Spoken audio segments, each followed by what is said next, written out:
Olá, tudo bem? A paz seja contigo. Meu nome é Jorge. Nós estamos fazendo o Evangelho da carta de 1 João. E o texto escolhido está em 1 João, capítulo 3, versículos 13 até o 18, tá bom? Bom, então vamos começar o nosso estudo. Vamos começar a ler os versículos 13 e 14 neste momento.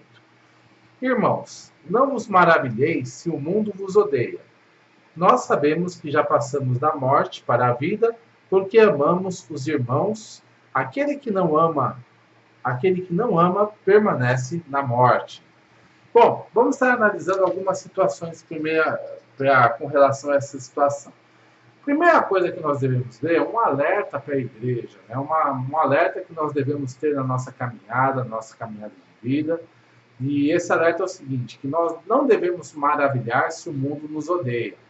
Muitas vezes, quando você diz que tem aliança com Cristo, que você é de Jesus ou que você pertence a uma igreja, às vezes você vê alguns narizes torcidos, você vê alguns comentários jocosos, você vê algumas situações onde as pessoas podem querer te excluir, se opor a você, e isso vai ser normal. Se você anda no evangelho vivo, verdadeiro, transformador de Jesus Cristo, vai ser natural ter oposição na sua vida. Claro que não vão ser todas as pessoas que vão se opor a você. Muitas delas, elas, através da sua vida, vão se achegar a Jesus para terem também transformação, para terem mudança, para estar andando nos caminhos do Senhor. Mas algumas, ou até mesmo várias pessoas, também vão rejeitar. Vão rejeitar a transformação, vão rejeitar a mudança, e talvez possam até mesmo trazer algum tipo de perseguição para a sua vida, pelo simples fato de você andar com Jesus. Isso acontece porque muitas vezes você vai ser o único honesto no meio de um ambiente desonesto, e mesmo sem falar nada, as pessoas elas vão pensar, e esse rapaz ele não está no nosso esquema, né? Ele pode queimar o nosso filme, ele pode nos entregar, porque ele não aceita as mesmas coisas que nós aceitamos. Então você passa a ser uma ameaça. Mesmo não falando nada, mesmo não abrindo a boca, só a sua postura já faz com que você seja uma ameaça. Quando você é uma pessoa que procura agir certo no meio de um mundo sensual, no meio de um mundo cheio de sensualidade, cheio de promiscuidade, você é tido como errado. Você é tido como tolo, como atrasado, como retrógrado, como uma pessoa ali que está se reprimida, né? Está se reprimindo. Então, muitas vezes também vai passar por algum tipo de dificuldade, vai passar por algum tipo de situação por conta da sua postura mediante as outras pessoas que fazem todas essas coisas, né? Que agem de acordo com essas práticas e que muitas vezes não vão ser aceitas por aqueles que andam verdadeiramente com Deus. E a mesma coisa vale para as bebidas, as pessoas, todo mundo bebendo e você vai ser o único que não bebe, todo mundo vai estar lá fazendo um monte de coisa, falando um monte de situações, tendo conversas bastante comprometedoras, conversas falando mal dos outros, armando contra outras pessoas, armando negócios desonestos, e você não se envolvendo com nada disso, você vai acabar sendo a pessoa rejeitada, né? Vai ser a pessoa ali que é o estraga-prazeres, que é a pessoa que está contra o sistema. Isso é verdade. É melhor agradar a Deus do que agradar aos homens. É melhor nós termos um posicionamento firme com Deus e, às vezes, nem sempre agradar aos homens, mas o importante é que nós estejamos bem com Deus. E com relação à perseguição que nós possamos sofrer por conta desse ódio, por conta dessa questão, também faz parte da jornada.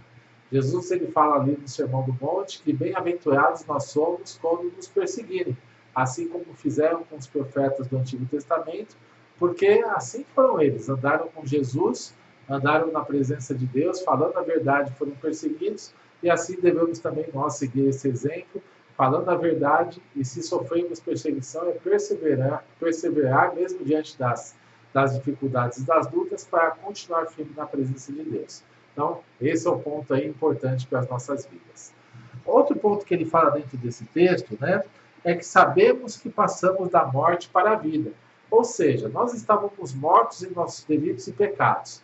Já falamos anteriormente, né, ou em vídeos passados, que o pecado faz uma separação entre nós e o nosso Deus, todo pecado é uma ofensa direta contra a santidade de Deus, e automaticamente a sua justiça tem que se manifestar em forma de ira contra nós, nos trazendo uma justa condenação a estarmos afastados definitivamente da presença dele, onde seremos lançados no inferno.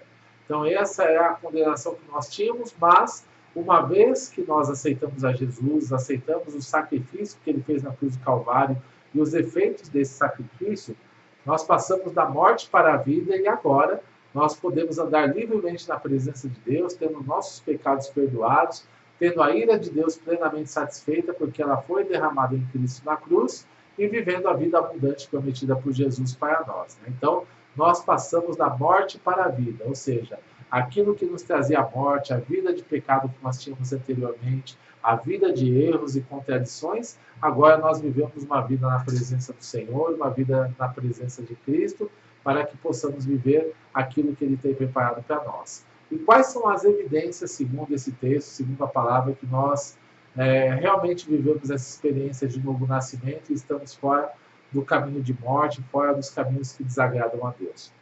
Vamos dar uma olhada aqui. Primeira delas, porque amamos aos nossos irmãos. Ou seja, a maior evidência que mostra que nós estamos realmente andando com Deus é que nós amamos aqueles que são nascidos dele, amamos os que são gerados, os que nasceram de novo, os que estão na presença de Deus, coisa que não acontecia quando nós estávamos no mundo. Quando nós estávamos no mundo, a gente não gostava, dos crentes, não gostávamos dos servos de Deus, porque simplesmente eles apontavam para o nosso pecado.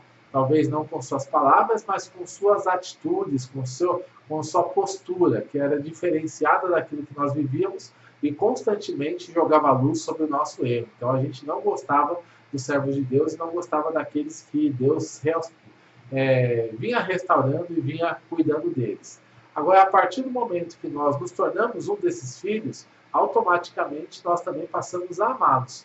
A pessoa que diz que ama a Deus e odeia seu irmão, que não suporta estar no convívio da igreja, que não quer estar na comunhão com outras pessoas, ela ainda não conheceu a Deus. Está afastada dos caminhos dele, continua nas trevas e continua no caminho de morte, como diz a palavra, Então, as nossas palavras e ações, elas devem condizer com aquilo que nós acreditamos. E não somente, falar de língua, mas, porém, na prática, viver algo completamente diferente, viver na convivência com as pessoas, viver algo completamente diferente. Então, devemos tomar cuidado com isso e caminharmos com firmeza diante do Senhor. Esse é um ponto. Vamos ler agora o verso 15 e 16. Verso 15 e 16 vai dizer o seguinte: todo aquele que odeia seu irmão é assassino. Ora, vós sabeis que todo assassino não tem vida eterna permanente em si. Nisto conhecemos o amor, que Cristo deu a sua vida por nós e devemos dar a vida pelos nossos irmãos. Aqui João ele faz uma analogia muito clara entre aquele que ama e aquele que odeia. Ele começa falando a respeito daquele que odeia. Ele chama de assassino aquele que odeia seu irmão. Por quê? Porque aquele que odeia seu irmão, ainda que não venha matá-lo, ainda que não venha agir como Caim, que foi falado nos textos anteriores, que matou Abel por inveja, mas sim ele vai prejudicar o irmão de muitas formas. Ele vai matar sonhos, vai roubar planos, vai roubar esperança, vai colocar todo tipo de peso sobre a sua vida, vai trazer opressão, vai ser um instrumento do diabo para estar prejudicando aquele que de repente está procurando andar com Deus. Então o ódio dele pelas pessoas vai transformá-lo sim em um assassino, de repente um assassino de sonhos, de planos, de projetos, etc. Então nós devemos tomar cuidado com esse tipo de postura. O nosso coração ele deve ser constantemente limpo, constantemente guardado, nós devemos estar constantemente na presença do Senhor, de forma que nós não venhamos a fazer com que esse ódio ele venha se manifestar com quem quer que seja. A ordem do Senhor para nós é que nós devemos perdoar. Perdoar aqueles que nos perseguem, perdoar aqueles que nos maltratam, perdoar aqueles que andam contrário àquilo que nós devemos. O perdão não significa necessariamente andar junto, o perdão não significa necessariamente ter uma relação de confiança, trazer a pessoa para o seu círculo íntimo de amizades, mas sim você não deve guardar nenhum tipo de mágoa no coração, nenhum tipo de rancor, deve ter o coração limpo para não querer que a pessoa ela se prejudique por conta daquilo que ela fez ou deixou de fazer com relação à sua vida. Então, o perdão genuíno é aquilo que limpa o coração do ódio, aquilo que limpa o coração de todo tipo de dificuldade, de tristeza, e aquilo que nós devemos colocar diante de Deus, vez após vez, todas as vezes que nos sentirmos magoados e feridos com alguém. Então, esse é um ponto importante, a gente ir lá e perdoar aqueles que nos magoaram. Agora, você vê, ele falou um pouco do ódio, João, no caso, né? E agora também ele fala do amor. Ele fala primeiramente do exemplo de Cristo, que Cristo, por amor, ele entregou a sua própria vida. A gente vê que a vida dele, o ministério dele foi todo motivado pelo amor, todo motivado ali pela paixão pelas almas, pela restauração de vidas, e foi o que ele fez, né? Várias vezes a Bíblia fala que ele se compadeceu daquele que sofria, ele se compadeceu do doente, ele se compadeceu do necessitado, ele se compadeceu do próprio pecador, mas, porém, não simplesmente para estender a mão no sentido de estar ajudando alguém, mas de transformar aquela vida e colocar aquelas vidas no caminho do Senhor. Então, para o pobre, ele trouxe ali a vida que era necessária, para o doente, ele trouxe cura, para o oprimido, ele trouxe libertação, para o cego, ele trouxe vista, para o surdo, ele trouxe novamente a audição. Então, ele trouxe cura e restauração para várias vidas. Mas esse não era um fim em si mesmo, né? Jesus não veio simplesmente para fazer caridade, ele não veio simplesmente para fazer bondades pelas pessoas, mas veio para trazer salvação e vida eterna. E quando essas pessoas que receberam essas bênçãos do Senhor, né, a cura, a restauração, as coisas que ali estavam solucionando seus problemas, simplesmente agradeceram, voltaram se reconhecendo a Jesus como Filho de Deus, como alguém vindo da parte do Senhor, e ao se prostrarem reconhecendo isso, ao adorarem a Jesus, elas receberam algo muito mais importante, que foi a salvação. Jesus ele fala, a sua fé te salvou, vai em paz. Significa que os pecados dela foram perdoados, significa que ela não era mais devedora diante de Deus, estava livre da condenação do inferno, estava livre da ira de Deus, e agora estaria pronta para estar vivendo um novo caminho com Cristo, um novo caminho cheio de esperança, de paz, de alegria, e no final também eles encontrariam essa questão da vida eterna e de estarem eternamente juntamente com o nosso Deus. Então esse é um ponto importante aí para nós, né? Jesus ele veio para trazer vida, e tudo isso ele fez por amor. E dentro dessa situação de João coloca Jesus como exemplo, ele também fala para que nós possamos seguir o mesmo exemplo que ele, que nós possamos seguir as mesmas coisas que ele fez. Ou seja, que nós devemos também andar em amor. Toda a nossa situação, se nós vamos ajudar o necessitado, se nós vamos pregar o Evangelho, se nós vamos ensinar o caminho da salvação, se nós vamos orar e interceder por alguma pessoa, ou fazer qualquer coisa dentro da obra de Deus, dentro das funções que a igreja tem para nós exercermos, tudo deve ter uma motivação correta. E essa motivação deve ser o amor, né? O amor que vem do alto, o amor que vem de Deus, o amor primeiramente por Deus, para que nós possamos servi-lo de uma maneira íntegra e reta, e depois o amor pelas vidas, para que elas possam sair desse caminho de condenação, sair do caminho do inferno e terem as suas vidas restauradas por Jesus. Então o amor ele deve nos motivar. Se nós formos motivados pelo orgulho, tudo que nós fazemos, ainda que sejam boas obras, nada disso vai passar de trapos de imundícia diante do Senhor.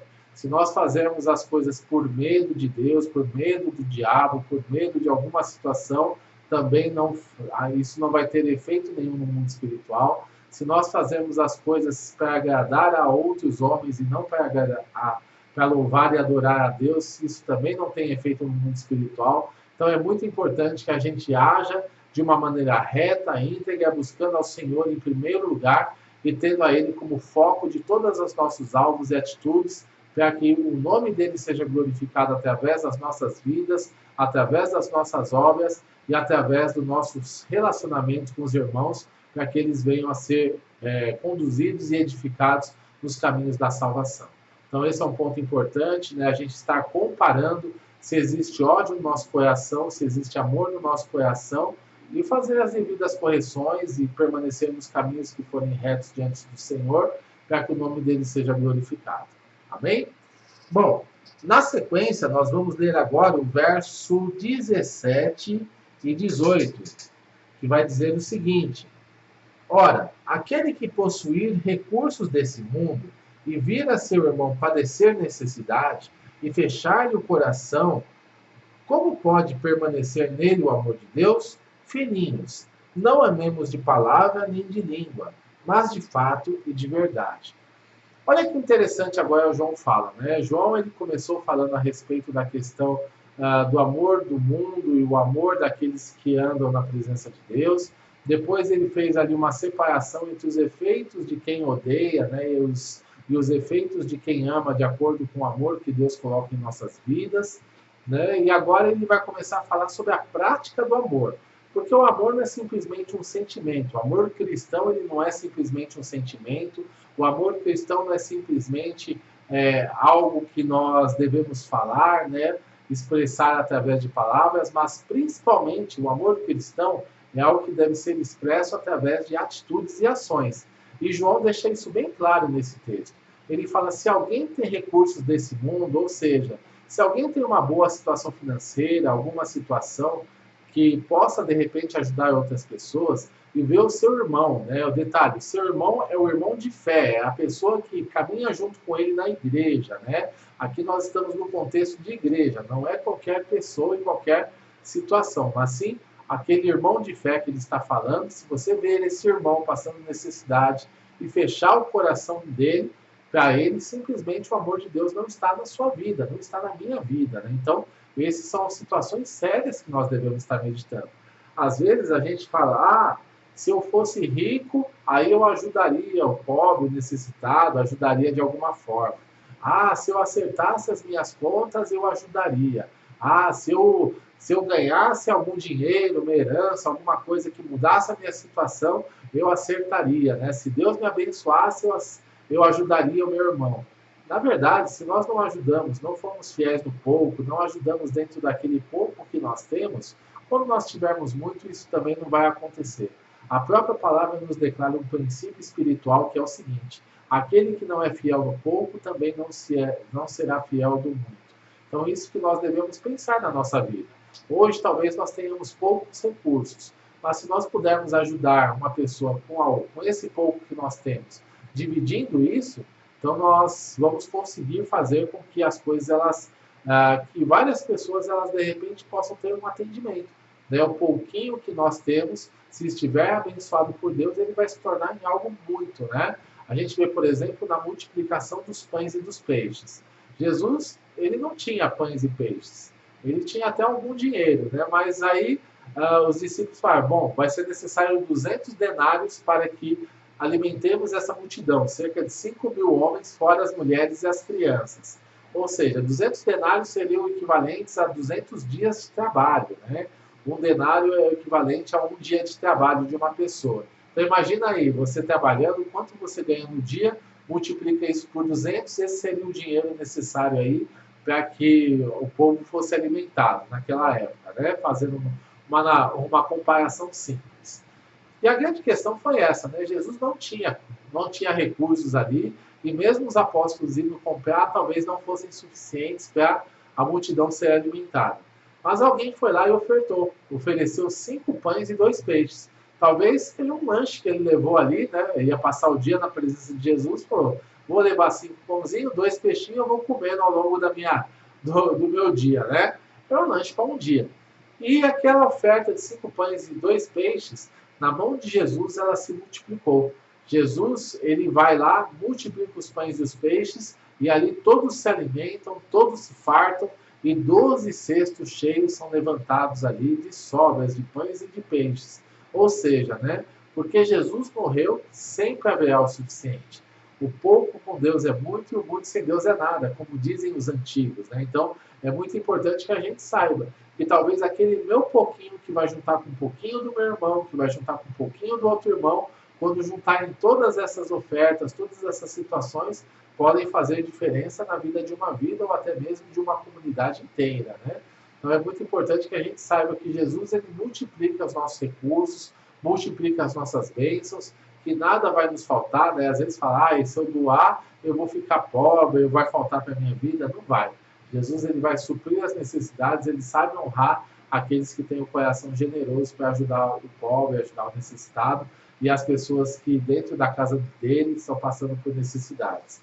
Então é muito importante que nós tenhamos aí essa visão para que nós sejamos usados por Deus, né? Não ficar simplesmente acumulando recursos sem ajudar ninguém, né?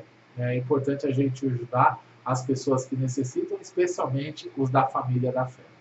Outra coisa que fala aí no verso 19, 18, é: filhinhos, não amemos de palavra nem de língua, mas de fato e de verdade. Olha que interessante, né? Jesus ele fala para a gente não amar de língua. Ou seja, né, que o nosso amor não seja simplesmente expresso através de palavras. Que nós não venhamos simplesmente a falar a respeito do amor de Deus, a respeito do que deve ser feito, mas que isso seja efetivo na nossa vida. E principalmente, né, uma das coisas que são recomendação de Jesus é que a nossa mão direita não deve saber o que fez a esquerda. Que quando nós dermos esmolas, que isso seja feito no secreto, para que Deus, que vê no secreto, ele nos abençoe. Não precisamos de holofotes, não precisamos de selfies, não precisamos de foto, não precisamos de divulgação em redes sociais, Facebook, Twitter, Instagram, YouTube e outras redes que porventura possam ter ou até mesmo serem criadas aí ao longo da história. Então a gente não precisa de nada disso. O que precisa sim é fazer as coisas para Deus, para que Deus veja e ele nos abençoe.